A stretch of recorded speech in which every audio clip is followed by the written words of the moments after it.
Oke, selamat datang di Tukar Pandang. Diskusi kita hari ini akan menelaah sebuah pergeseran yang sangat besar ya dalam masyarakat modern, yaitu revolusi seksual.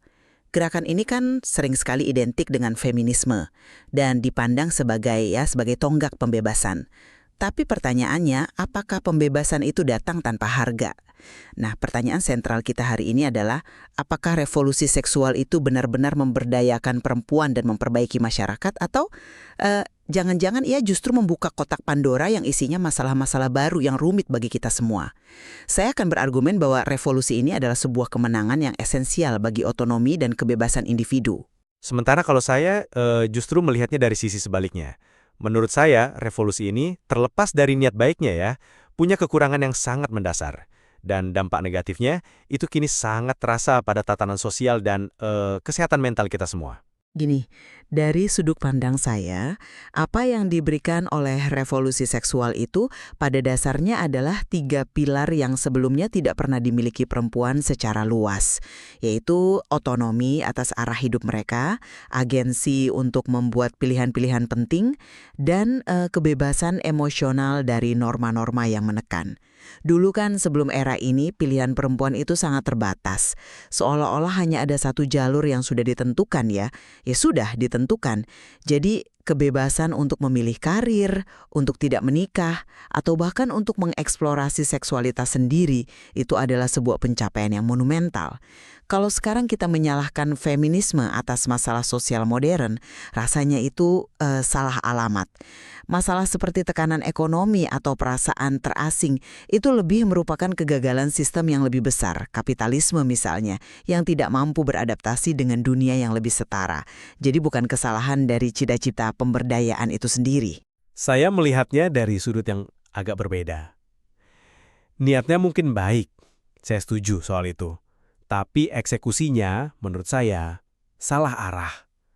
Khususnya feminisme gelombang kedua, yang menjadi motor penggerak utama revolusi ini.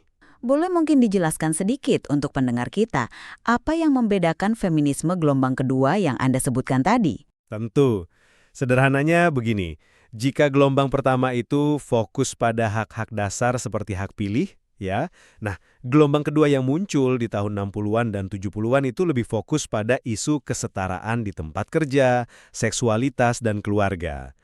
Masalahnya, mereka mendorong perempuan untuk mengadopsi model kesuksesan yang sangat maskulin. Hasilnya, lahirnya budaya kencan sesaat atau yang lebih dikenal sebagai hookup culture. Ini bukan lagi sekedar kebebasan, tapi sebuah sistem yang terbukti merusak secara psikologis. Ada data loh yang menunjukkan 82% perempuan muda merasa depresi dan cemas setelah terlibat dalam hubungan seksual kasual.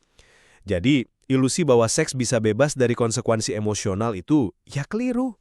Kebebasan yang ditawarkan justru menjadi tekanan sosial baru untuk menjadi permisif. Dan yang paling mengkhawatirkan bagi saya adalah bagaimana gerakan ini secara sistematis merendahkan nilai peran sebagai ibu dan mempromosikan penitipan anak, yang saya anggap seperti panti asuhan di siang hari bagi anak-anak di bawah 3 tahun. Itu angka yang mengkhawatirkan soal depresi.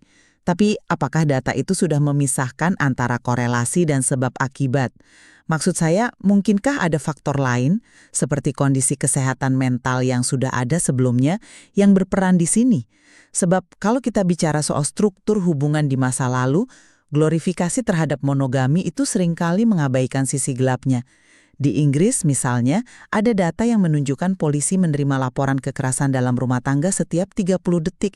Itu baru yang melapor loh. Jadi gagasan untuk kembali menerapkan aturan kaku pada perempuan dewasa yang sudah punya pilihan, menurut saya adalah konsep yang berbahaya. Saya tidak menyarankan kembali ke masa lalu yang penuh kekerasan. Poin saya adalah, kebebasan tanpa struktur sosial itu sama berbahayanya. Budaya kencan sesaat ini, secara desain, itu lebih menguntungkan preferensi rata-rata pria. Ini bukan opini, ini terbukti dari studi di lingkungan universitas. Di kampus yang jumlah mahasiswinya lebih banyak daripada mahasiswa, budaya kencan sesaat itu jauh lebih dominan. Kenapa?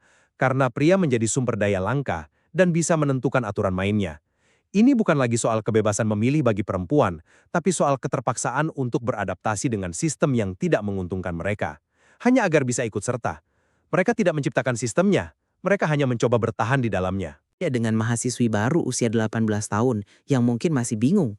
Dan tekanan sosial yang dominan hari ini pun, kalau kita jujur, sebenarnya masih mendorong orang ke arah akhir cerita film romantis, menemukan pasangan sehidup semati. Jadi budaya kencan sesaat mungkin ada, tapi bukan satu-satunya narasi kan?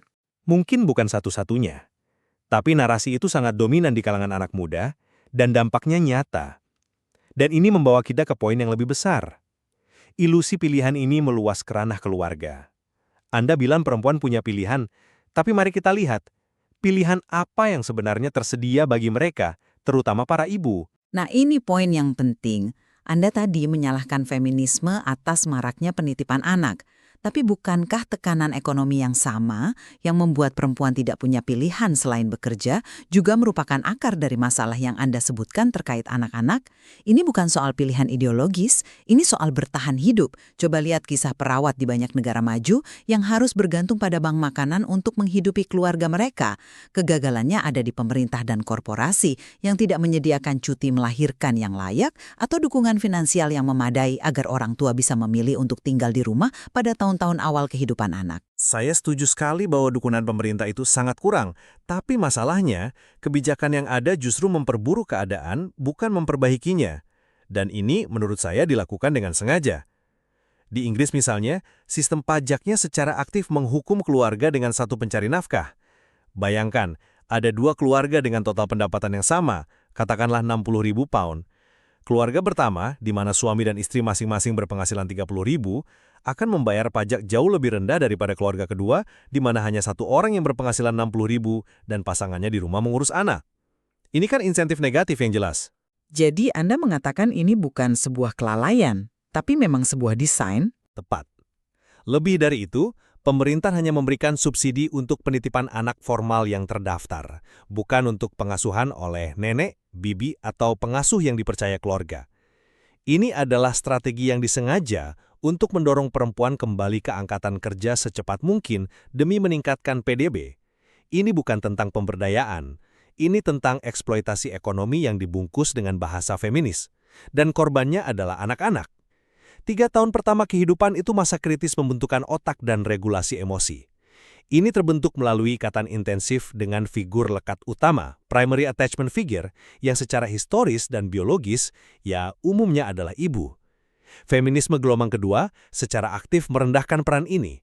Ingat, tokoh ikonik seperti Betty Friedan pernah menyebut kehidupan ibu rumah tangga sebagai kampo konsentrasi dengan kenyamanan. Itu adalah serangan langsung terhadap nilai peran sebagai ibu. Oke, itu kutipan yang sangat provokatif dari sebuah gerakan yang sangat kompleks ya. Tapi jika kita hanya fokus pada dampak negatif terhadap perempuan dan anak-anak, kita kehilangan setengah dari gambaran besarnya. Bagaimana dengan laki-laki? Ada argumen bahwa pergeseran ini justru merugikan mereka. Tapi saya melihatnya berbeda. Pendorong utama masalah yang dihadapi laki-laki saat ini bukanlah feminisme. Ini adalah pergeseran besar di bidang teknologi dan ekonomi.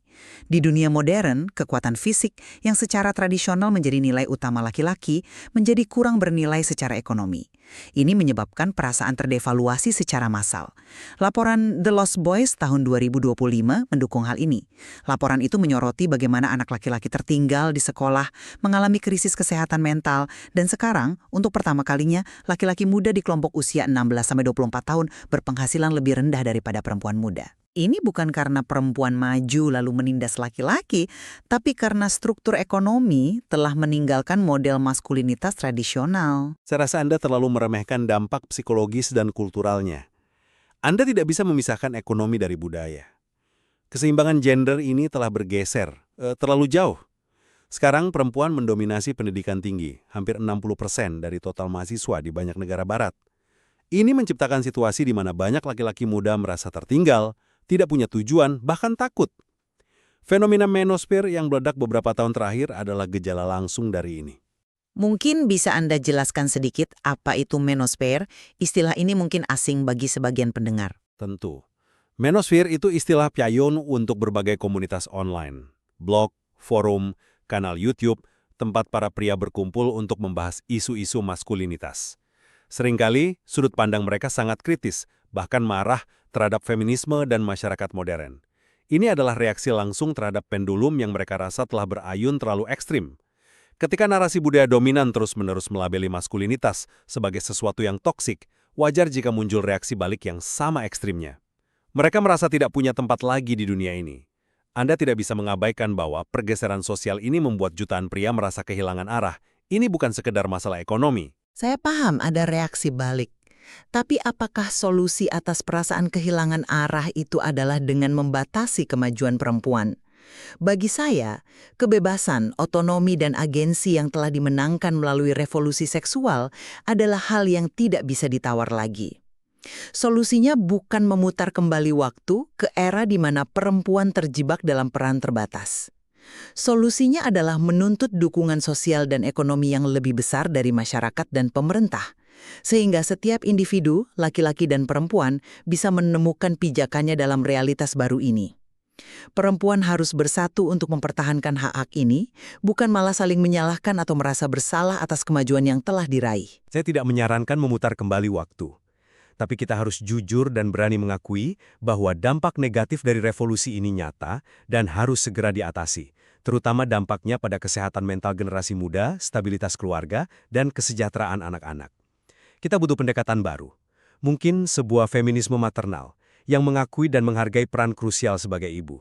Sebuah feminisme yang tidak memandang perbedaan biologis antara laki-laki dan perempuan sebagai konstruksi sosial yang harus dihapus, melainkan sebagai realitas yang perlu diakomodasi. Jika tidak, ironisnya, feminisme beresiko akan punah. Masyarakat yang sepenuhnya mengadopsi ideal-ideal ini cenderung memiliki tingkat kesuburan yang sangat rendah, di bawah tingkat pengantian populasi. Secara harfiah, ini adalah ideologi yang mengancam kelangsungannya sendiri. Laki dan perempuan seharusnya hidup dan berhubungan satu sama lain. Ada banyak ketidakpastian, dan ya, mungkin juga banyak kesalahan di sepanjang jalan. Betul sekali. Materi yang kita diskusikan hari ini menunjukkan betapa rumit dan berlapisnya isu ini. Tidak ada jawaban yang mudah. Mempertimbangkan setiap perspektif, bahkan yang tidak kita setujui, adalah langkah pertama menuju pemahaman yang lebih dalam. Dan perbincangan seperti ini sangatlah penting untuk terus dilakukan.